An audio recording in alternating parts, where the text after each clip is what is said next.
Keystone presenting Vira, truly independent AI homes, 0% no other charges. போரூருக்கே இது புதுசு at Kattupakkam Porur. ஆரம்ப காலத்தில் உங்களுக்கு குடி அப்புறம் கெஞ்சா இதுதான் நமக்கு தெரிஞ்சது. இப்போ இது சர்வசாதாரணமாக போதை மருந்து வந்துடுச்சு, வெளிநாடுகள்லேருந்து வரக்கூடியது. இது திரைத்துறையினருக்கும் போதைப் பொருளுக்குமான பழக்கம் என்பது ரொம்ப வலுவான ஒரு பழக்கமாக தான் இருந்துகிட்டு இருக்குது. 46 வயது சினிமா நடிகர் ஒரு ஒன்றும் பெரிய அளவில் படங்களில் சோபிக்கலை. ஒரு மாதிரி 3rd category 4th category actor தான். ஓரங்கட்டப்பட்ட ஒரு விதத்தில் பெரிய அளவில் ஜொலிக்க முடியாத ஒரு நடிகர் தான். பாலிவுட்டில் வந்திருக்கக்கூடிய தீமைகள் எல்லாம் கோலிவுட்லேயும் வந்துடுச்சு. The more you become rich, the more you will become evil. நிறையா பணம் வரும்போது நிறையா தீமைகளும் உன்னை சேரும்.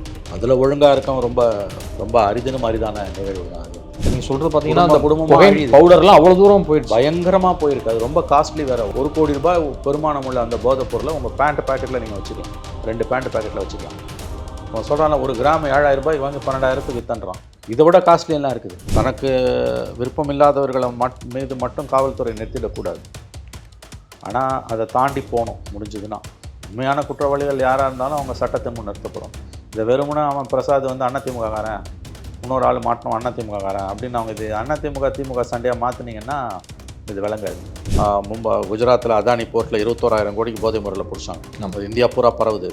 அது ஒரு கேட்டகரி. ரெண்டாவது மூலப்பொருளை உள்ளே எடுத்துகிட்டு லேபில் வச்சு வளர்க்குறது. எப்படி பார்த்தாலும் இது மத்திய மாநில அரசுகளின் தோல்வி. இது வெறும் மாநில அரசு மட்டும் சொல்ல முடியாது, மத்திய அரசும் இதில் பங்கு இருக்குது. சினிமாவில் புகைப்பிடிக்கக்கூடாது, மது அருந்தக்கூடாதுன்ற காட்சிகள் அதெல்லாம் ஏற்புடையதில்லை. சினிமா வாழ்க்கையை பிரதிபலிக்குது.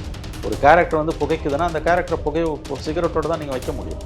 அன்புமணி கொண்டு வந்த மாதிரி சிகரெட் பிடிக்கிற காட்சிகள் வைக்கக்கூடாதுன்றலாம் அபத்தமானது. அப்படின்னா நீ புகையிலை உற்பத்தியை தடுக்கணும். மாநிலத்தில் இந்தியாவில் நீ புகையிலை உற்பத்தியை அனுமதிக்கிற, எதுக்கு அனுமதிக்கிற?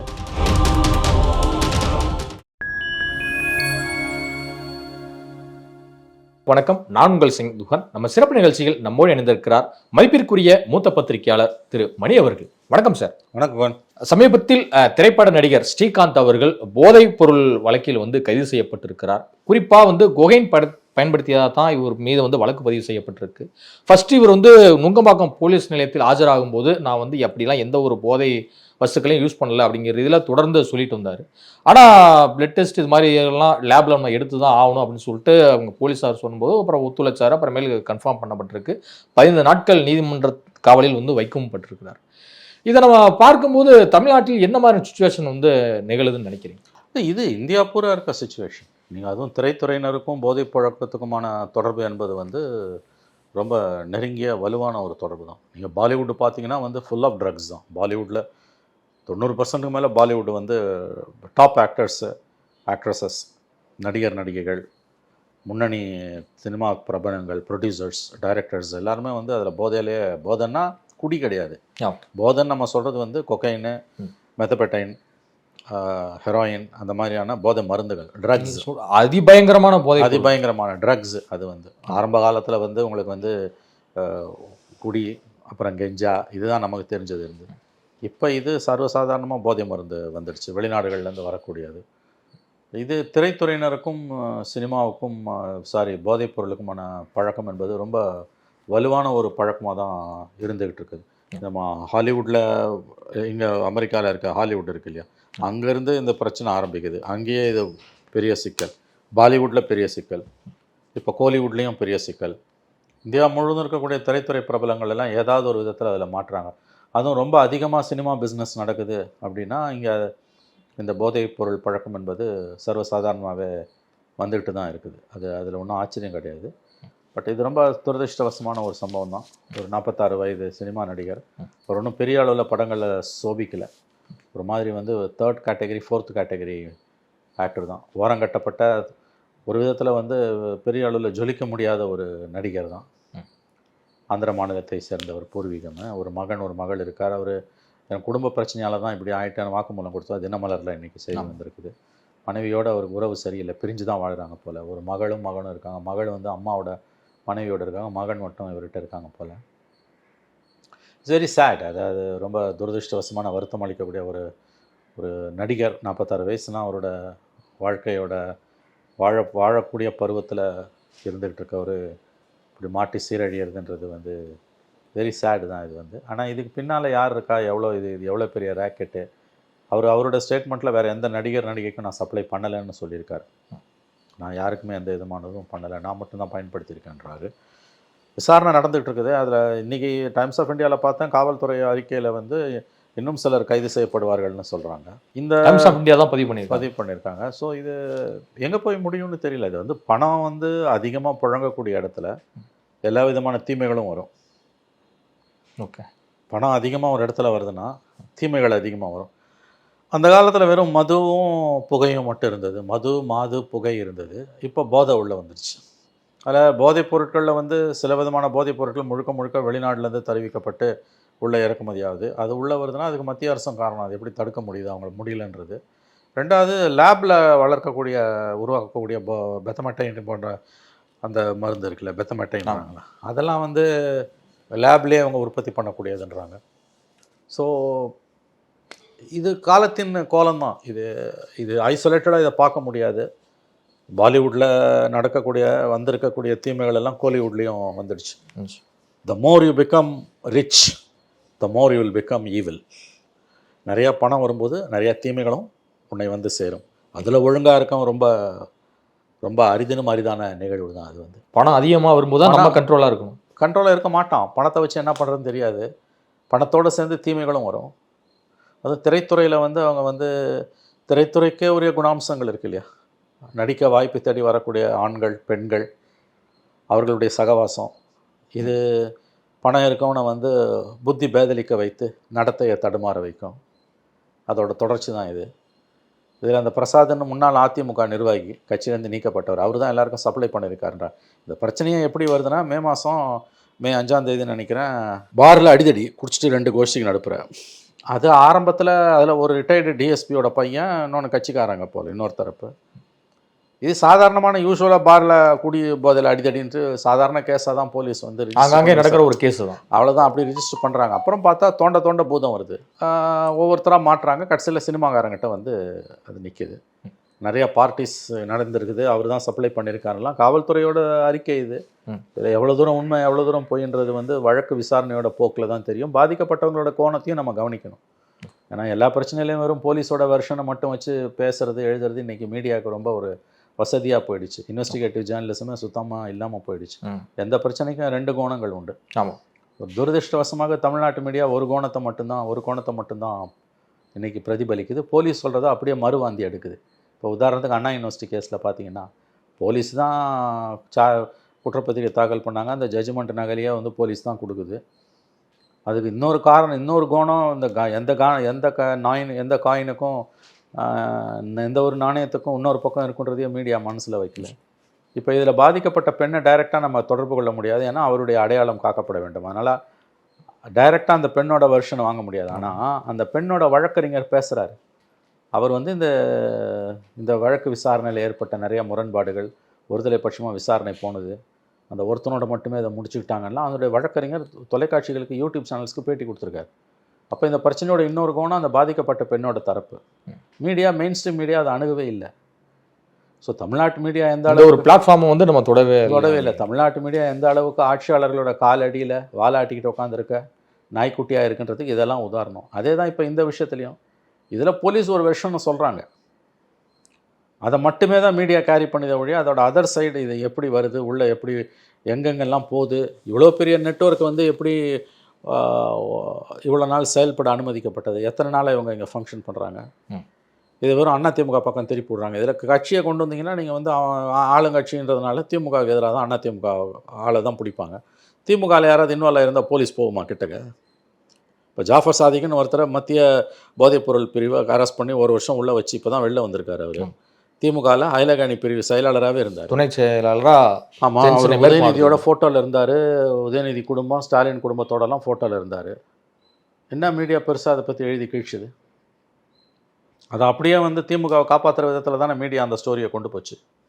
அதே இன்றைக்கி ஏடிஎம்கேன்னு வரும்போது இங்கே வந்து நிற்குது. இப்போ ஸ்ரீகாந்தோடதே நின்றுடுமா? ஸ்ரீகாந்தை தாண்டி போகுமா? யார் இன்வால்வ்டு அரசியல் ரீதியாக, திரைத்துறையில், அப்புறம் டாப் லெவலில் யாராவது இருக்காங்களா இல்லையா நமக்கு தெரியாது.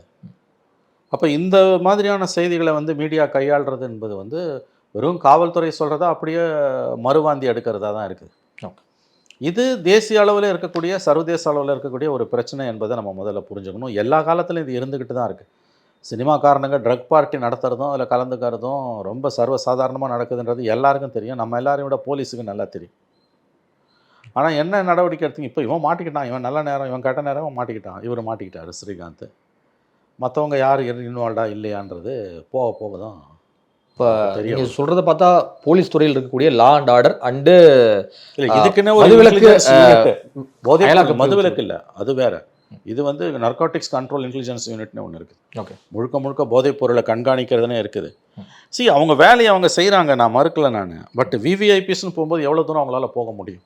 ஜாஃபர் சாதிக் வந்து இந்த மாதிரி ஒரு ட்ரக் பெட்லிங் வச்சுருக்கான் இங்கே அப்படின்றத இந்தியாவில் இருக்க புலிங்க கண்டுபிடிக்கல, உளவுத்துறையில், மத்திய அரசோ மாநில அரசோ. ஆஸ்திரேலியாவும் அமெரிக்காவும் அலர்ட் பண்ணுறோம்.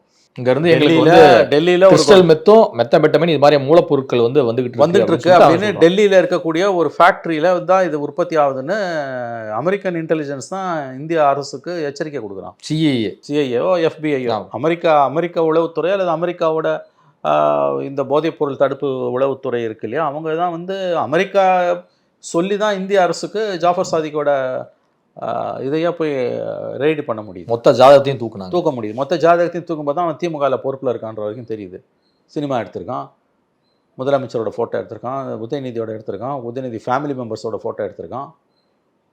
பிடிச்சி 1 வருஷம் அவனை உள்ளே வச்சானுங்க, இப்போ ஜாமீனில் வந்துட்டான், சார்ஜ் ஷீட் ஃபைல் பண்ணியிருக்காங்க, லேபில் வச்சு இதை குரோ பண்ணியிருக்கான்றாங்க. அப்போ இதில் எந்த அளவுக்கு அவங்க வந்து பிஜேபி இதை வந்து திமுகவுக்கு எதிராக திருப்ப பார்த்தாங்க, திருப்ப முடியல.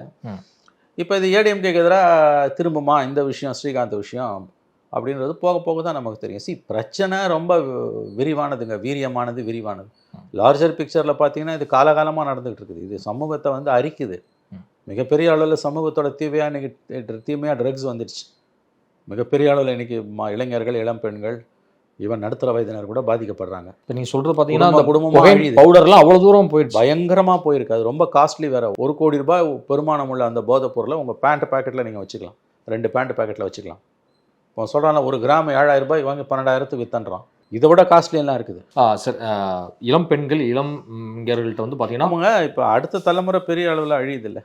இந்தியாவோட சமூகத்தோட முக்கியமான பிரச்சனையாக இன்றைக்கி போதைப் பொருள் ஒரு வந்திருக்குது, அதில் சந்தேகமே இல்லை. அதனால் கவர்மெண்ட் இதை சீரியஸாக தான் வியூ பண்ணணும். ஆனால் விசாரணையை வந்து தனக்கு விருப்பம் இல்லாதவர்களை மீது மட்டும் காவல்துறை நிறுத்திடக்கூடாது. ஆனால் அதை தாண்டி போகணும் முடிஞ்சதுன்னா. உண்மையான குற்றவாளிகள் யாராக இருந்தாலும் அவங்க சட்டத்தின் முன் நிறுத்தப்படும். இதை வெறுமனே அவன் பிரசாத் வந்து அதிமுககாரன், இன்னொரு ஆள் மாட்டணும் அதிமுககாரன் அப்படின்னு அவங்க இது திமுக சண்டையாக மாற்றினீங்கன்னா இது விளங்காது. நாளைக்கு அவங்க கவர்மெண்ட் வந்தோன்னா அவங்க இவங்களுக்கு எதிராக திரும்புவாங்க. அதனால் இதை உண்மையை கண்டறியணும், யாராக இருந்தாலும் சட்டத்தின் முன் நிறுத்தப்படணும். இது ரொம்ப சீரியஸான இஷ்யூ. திரைத்துறையில் வந்து போதைப்பொருள் பழக்கம் என்பது ரொம்ப ரொம்ப பெரிய அளவில் இருக்குன்றது தான் எல்லாருக்கும் தெரிஞ்ச விஷயம். இதில் எதுவுமே புதுசு கிடையாது. விஷயம் தெரிஞ்சவங்களுக்கெல்லாம் தெரியும், பொதுமக்களுக்கு இப்போ தான் தெரிய வருது. ஸ்ரீகாந்தை போல இன்னொரு நடிகர் கழுகு கிருஷ்ணா அவர்களையும் வந்து தனிப்படை அமைத்து தேடுதல் வேட்டையில் ஈடுபட்டிருக்காங்க தமிழ்நாடு போலீஸார். இப்போ அதுக்குண்டான அறிவிப்பும் வந்து வந்திருக்கு. இப்போ அவரை தேடும் படமும் வந்து தொடர்ந்துருக்கு. என்ன அறிவிப்பு வந்திருக்கு? இப்போ அவரும் இது மாதிரியான போதைப் பொருள் வந்து ஈடுபட்டிருக்காரு, பயன்படுத்தி இருக்கிறார் அப்படின்னு சொல்லிட்டு இப்போ அவரை பிடிக்க தனிப்படை போலீஸார் வந்து விரைந்து போயிருக்காங்க. வரட்டும், தப்பு பண்ணியிருந்தாருன்னா மாட்டட்டும், யாராக இருந்தால் என்ன, சட்டத்தின் முன் நிறுத்தப்படட்டும், நிரபராதினா நிரூபிச்சுட்டு வரட்டும். இதில் தயவு தாட்சணியம் பார்க்கக்கூடாதுங்க யாராக இருந்தாலுமே. ஏன்னா இது வந்து சமூக தீமை. இது மிகப்பெரிய அளவில் சமூகத்துக்கு சவால் விடக்கூடிய பிரச்சனை தான் இந்த போதைப் பொருள் பிரச்சனைன்றது. மத்திய மாநில அரசுகள் தடுமாறி திண்டாடிட்டு இருக்காங்க இதை ஒழிக்கிறதுக்கு. ஏன்னா சர்வதேச அளவில் பெரிய அளவில் உள்ளே கடத்தி வரப்படுது, இங்கேயே லேப் வச்சு வளர்க்குறாங்க, உற்பத்தி பண்ணுறாங்க. அப்போ நீங்கள் சொல்கிற பார்த்தா குக் பண்ணுறாங்க, இங்கே குக் பண்ணுறாங்க. ரெண்டும் நடக்குது. வெளியிலேருந்து விளைஞ்சு வரதும் உள்ள மூலப்பொருளை வாங்கிட்டு அதாவது கொக்கைன் மாதிரியான விஷயங்கள் கொக்கைனாவே வருது. இந்த பெத்தமெட்டைன் போன்றதெல்லாம் உள்ள லேபில் வச்சு எடுக்கிறாங்க. ரா மெட்டீரியல் உள்ளே எடுத்துகிட்டு வந்து இங்கே லேபில் வளர்க்குறாங்கன்றாங்க. அதை வந்து ஒரு லேபில் டெவலப் பண்ணுறாங்கன்றாங்க. 2 கேட்டகரி இருக்குது. ஒன்று இப்போ வந்து ஹெராயின் அந்த மாதிரியான விஷயங்கள்லாம் வந்து அங்கே இப்போ மெக்சிகோ அந்த மாதிரியான நாடுகளில், சவுத் அமெரிக்கன் கண்ட்ரீஸில், லாட்டின் அமெரிக்கன் கண்ட்ரீஸில் விளைஞ்சு உள்ள கப்பல் மூலமாக உள்ள கடத்தல் வருது உங்களுக்கு. இந்த இதிலெல்லாம் கூட குஜராத்தில் அதானி போர்ட்டில் 21,000 கோடிக்கு போதை முறையில் பிடிச்சாங்க. அது இந்தியா பூரா பரவுது. அது ஒரு கேட்டகரி. 2வது வந்து மூலப்பொருளை உள்ளே எடுத்துகிட்டு வந்து லேபில் வச்சு வளர்க்குறது. எப்படி பார்த்தாலும் இது வந்து மத்திய மாநில அரசுகளின் தோல்வி. இது வெறும் மாநில அரசு மட்டும் சொல்ல முடியாது, மத்திய அரசும் இதில் பங்கு இருக்குது. ஆனால் முழுவதும் நீ ஒரு பார்டர்ஸை க்ளோஸ் பண்ண முடியாது. 100% எந்த கவர்மெண்ட்டாலையுமே தன்னுடைய நாடுகளோட எல்லைகளை க்ளோஸ் பண்ணவே முடியாது. ஆனானப்பட்ட அமெரிக்காவே வந்து மெக்சிகோ அமெரிக்க எல்லையில் வந்து போதைப் பொருள் உள்ளே வந்துக்கிட்டு தான் இருக்குது. அதனால் 100% அதை தடுக்க முடியாது. எப்படியாவது உள்ளே வந்துடும். ஆகவே மத்திய மாநில அரசுகள் இணைஞ்சு தான் இதை பணியாற்றணும். உங்களுக்கு வந்து eternal vigil is the price for டெமோக்ரஸின்வாங்க. ஜனநாயகத்துக்கான விலை என்பது எப்பொழுதும் கண் துஞ்சாமல் விழிப்புடன் இருப்பது. அதுதான் போதைப் பொருளுக்கும் பொருந்தும். அதனால் நீங்கள் சொன்ன அந்த குறிப்பிட்ட நடிகர் அவரை தேடுறாங்கன்றாங்க, அவரே வந்து சரண்டர் ஆகிறது தான் அவருக்கு மரியாதை. தப்பு பண்ணலன்னா எதுக்கு நீ வந்து பயந்து ஓடுற இல்லையா? பயந்து ஓட முடியாது. அன்லஸ் நீ வெளிநாட்டுக்கு தப்பிச்சு ஓடிட்டினாலே ஒழிய நீ இங்கே வந்து பயப்பட வேண்டிய அவசியமே கிடையாது. நீங்கள் வந்து சரண்டர் ஆகணும், இல்லைன்னா அரெஸ்ட் பண்ணுவாங்க, அவ்வளோதான். எங்கே போய் ஓடு? எங்கே ஒழிய முடியும்? எங்கேயும் ஒழிய முடியாது. ஏற்கனவே பல விமர்சனங்களும் குற்றச்சாட்டுகளும் இருந்து வருகிறது. சினிமாவில் இருக்கக்கூடிய உச்ச நடிகர்களும் இல்லை சினிமாவில் நடிக்க வரக்கூடிய நடிகர்களும் நடிகைகளும் சில நேரம் வந்து மது அருந்த மாதிரியான காட்சிகள், அப்புறமேலு புகைப்பிடிப்பதான காட்சிகள், அப்புறம் கஞ்சா போகிற மாதிரியான இது மாதிரி காட்சிகள்லாம் வைக்கும்போது வந்து பார்த்தீங்கன்னா டோட்டலாக அதை பார்க்கக்கூடிய ரசிகர்கள் மனதில் வந்து ஆழமாக விதைஞ்சிருது. இது ஒரு தப்பான எண்ணங்களை பிரதிபலிக்குதுன்னு பல இயக்கங்களும் சங்கங்களும் போராடி வருவதையும் வந்து பார்க்குறோம். இதன் காரணமாக முன்னாடி நடிகர்கள் நிறைய பேர் வந்து அதை விட்ட சம்பவங்களையும் நம்ம தொடர்ந்து பார்க்குறோம். ஸோ இவங்களை ஃபாலோ பண்ணுற ரசிகர்கள் இவங்களை இனிமேல் எப்படி பார்ப்பாங்கன்னு நினைக்கிறீங்க? இல்லைங்க, இது ஒன்றும் புதுசு இல்லைங்க. இது எல்லா காலத்துலேயும் நடந்திருக்குது. கடந்த காலங்களில் கூட நடிகர்கள் போதைப் பொருளுக்கு கைதானதெல்லாம் நடந்திருக்குது. இது ஒன்றும் பெரிய மேட்டரே கிடையாது எனக்கு தெரிஞ்சு.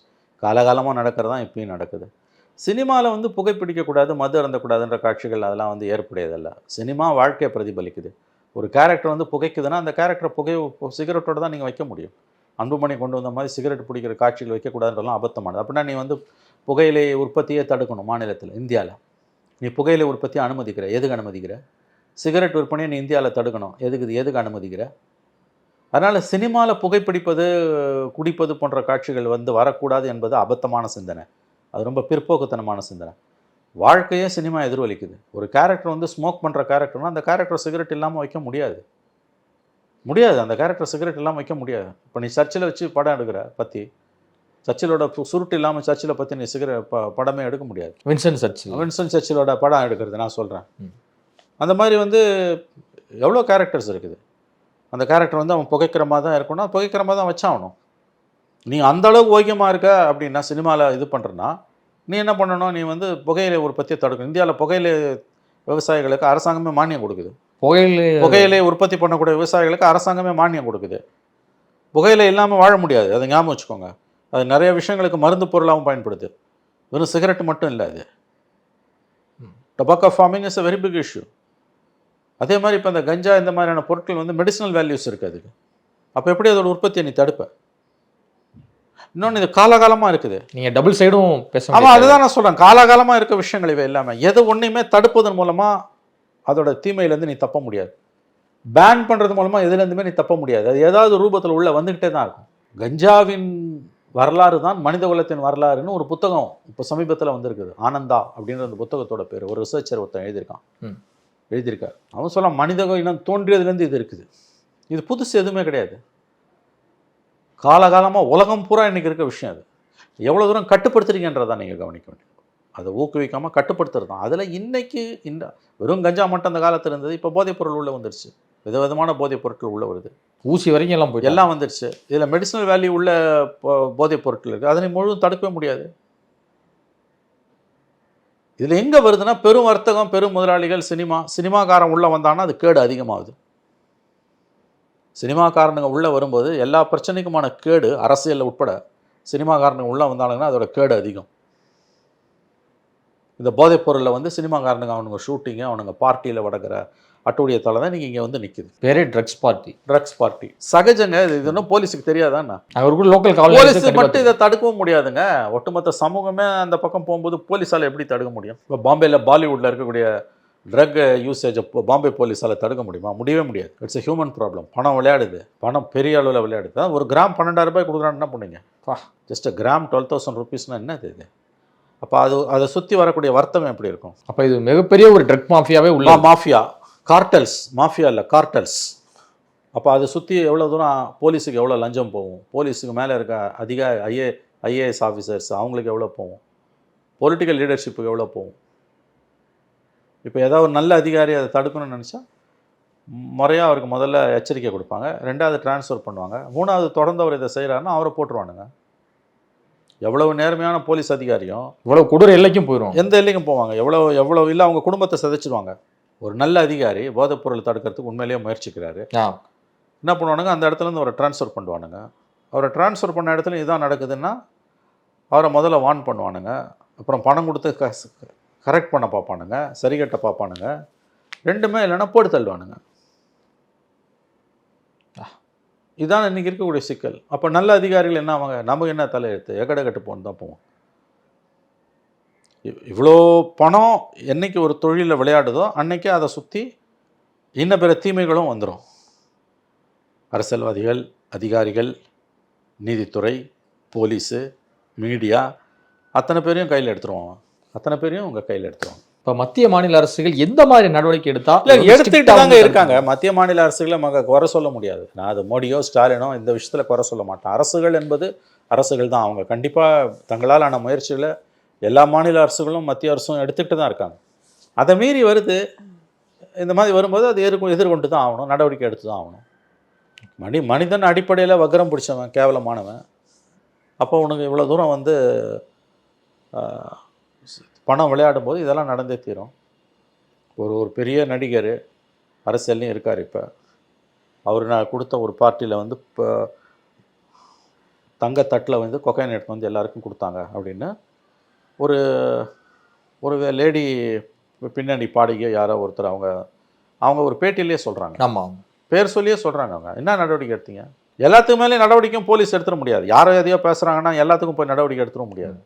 ஒன்று தான் கோவன், தனி மனிதன் திருந்தலைன்னா போலீஸாலேயோ அரசாங்கத்தாலேயோ எதுவும் செய்ய முடியாது. போலீஸ் மட்டுமே இது காரணம் இல்லை, அதை நம்ம புரிஞ்சுக்கணும்.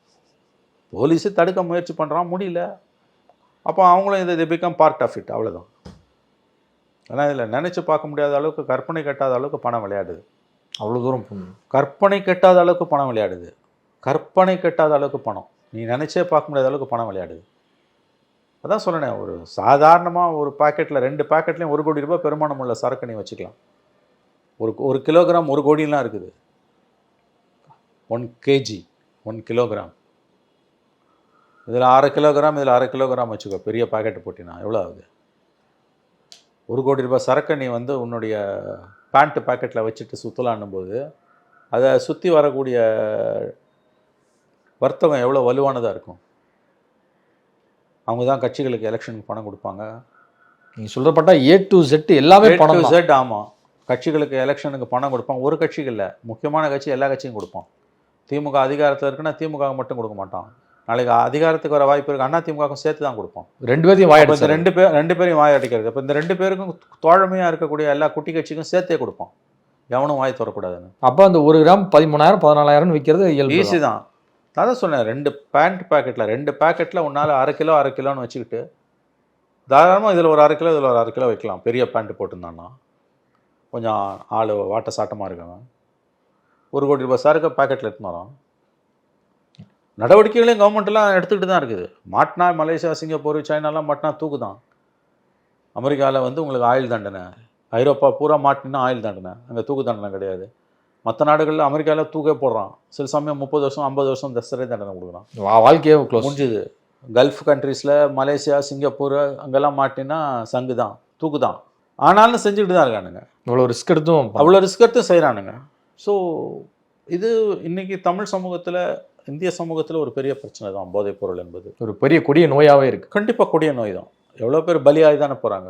அந்த பலியாகக்கூடியவங்களால் வரக்கூடிய சமூகத்து நஷ்டம் எவ்வளவு, எத்தனை மனித உழைப்பு நாட்கள் வீணாகுது, எத்தனையோ ஆயிரக்கணக்கானவர்கள் அதுக்கு பலியாகும் பொழுது அதால் ஏற்படக்கூடிய இழப்பு நாட்டோட மொத்த உள்நாட்டு உற்பத்தி ஜிடிபிக்கு என்ன. மனித வளம் ஒரு பக்கம், மனித வளம் கரெக்டான வார்த்தை, மனித வளம் அழியுது. அரசாங்கங்கள் தங்களாலான முயற்சிகளை எடுக்குது, கட்டுப்படுத்த தான் முயற்சி எடுக்குது. மக்கள் ஒத்துழைக்கலன்னா யாரும் ஒன்றும் பண்ண முடியாது. சினிமா துறைக்கு இதில் பெரிய பங்கு இருக்குங்க. சினிமா காரணங்க ஒரு படத்துக்கு 300 கோடி 200 கோடி 400 கோடின்னு வாங்குறானுங்கன்னா கண்டிப்பாக எல்லா தீமைகளும் இங்கே வந்து சேருது. இதில் மிகப்பெரிய அளவில் இந்த போதைப் பொருள் பழக்கம் தமிழ்நாட்டிலையும் இந்தியாவிலையும் ஊடுருவது காரணம் சினிமா காரணங்க தான். கடுமையான கண்காணிப்பின் கீழ் அவர்களை கொண்டு விடப்படணும். என்ன கேட்டிங்கன்னா இதில் தனி மனிதன் நுகர்ந்துட்டு போகிறத கூட எனக்கு தெரிஞ்சு மன்னிக்கலாங்க. அது 2 கேட்டகரி, மன்னிக்கலாம் அதை. ஆனால் மற்றவங்களுக்கு அதை ரெக்கமெண்ட் பண்ணுறான் பார்த்தீங்களா, அவன் தான் அங்கே கேரியராக மாறுறான். அந்த தீமை வந்து ரிலே ரேஸ் மாதிரி போகுது. போலீஸுக்கு ரொம்ப நல்லா தெரியுங்க, ஒவ்வொரு சினிமா பார்ட்டிலையும் எந்த பார்ட்டிலையும் எந்த மாதிரியான போதைப்பொருள் விநியோகம் ஆகுது, எவ்வளோ பேர் பண்ணுறான், எவன் வரான், எவன் போகிறான், எல்லாம் அச்சர சுத்தமாக அவங்களுக்கு தெரியும். டேட்டாவோட வச்சு அவங்க நினச்சாலும் தடுக்க முடியாது. அதுதான் சிக்கல். எல்லா கவர்மெண்ட்லேயும் தான் போகுது அது. இதுவரை உங்கள் பல்வேறு கருத்துக்களோடு நன்றி.